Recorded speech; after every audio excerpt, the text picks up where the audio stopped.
All right, it's a battleground Manitoba now, where last we told you about a recent poll that had Brian Pallister's Progressive Conservatives surging way ahead of the governing NDP and Premier Greg Selinger. Now, politicians often say the only poll that matters is on election day. Boy, if I had a nickel every time I heard that. But if this new attack ad released by the NDP is any indication, they are taking Pallister's new levels of support pretty seriously. Let's take a look. Brian Pallister is great with scissors.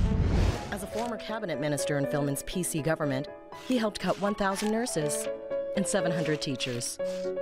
The Conservatives tried to carve off and privatize home care. And now Pallister's plan is to cut again, $500 million from the services Manitoba families count on, and from construction for new schools, roads, hospitals, and flood control.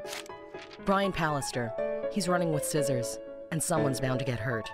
A message from the NDP. All right, political strategist Chris Frockett joins me now. Someone's running with scissors. That's going to be Pallister probably going to get hurt more than anybody. He usually is. Let me just, the general thrust of this ad, and we see this from time to time across jurisdictions. When was the last time the Progressive Conservatives were in power in Manitoba? Like, what, 12, 13, 14 years ago? 1999, just before 99? Yeah, a very long time ago. Is there not a statute of limitations when you're a political party about, can you really hold Pallister to account for the sins of whoever?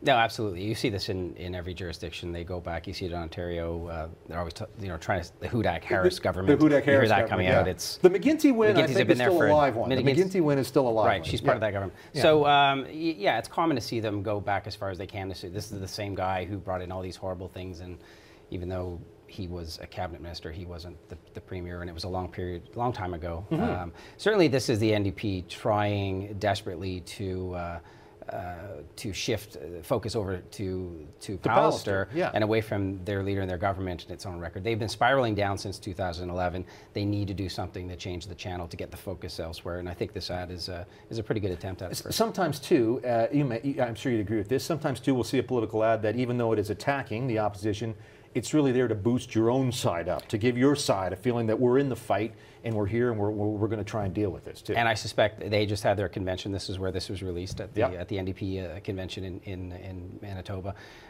So yeah, you've got people going in feeling pretty down. Now the only thing keeping them elated is a bit that they got a year and a half to go until the election. They're the government, so they're probably feeling okay, but they're feeling a little beat up that the numbers are really dire.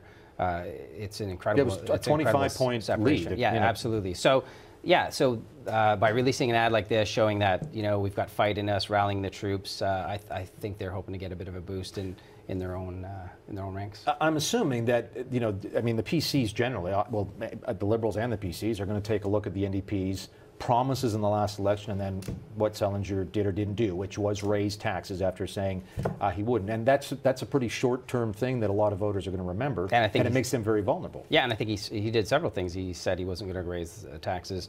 I think, increased the amount of goods that the provincial sales tax is on. That was the first thing he did. Mm-hmm. Then he increased the provincial sales tax. He, prior to the 2011 election, I think he said he would do that only if he was given mandate from the people to do that. So I think a whole bunch of promises broken, taxes increased, and I think it's definitely showing in the polls. A lot of people in Ottawa, of course, remember Brian Pallister from his time here. Yep. Briefly on the government side, I know he was in opposition. I've been in any event, left here to go and do the provincial thing.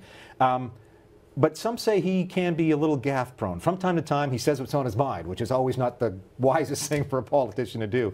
But give me your sense of how you've seen his leadership. I mean, obviously, he's put them in a position where they're certainly challenging or ready to challenge for power. That's a good thing.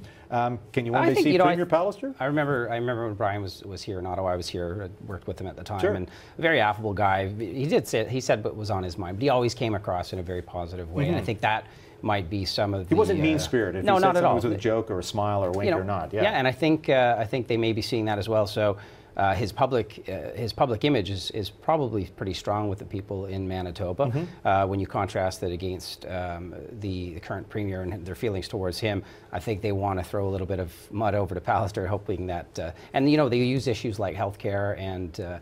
it's a fear ad. It definitely is placed to emotions and fear, and I think they're hoping to benefit from that. Just last thing, I want to see if we can relate this a little bit to the federal politics, because a year or so ago, you would see Tom Mulcair talk about the NDP government in Nova Scotia, the NDP government in Manitoba, and we're waiting to elect one in BC. It didn't work out in BC. In fact, it didn't work out in a spectacularly bad way.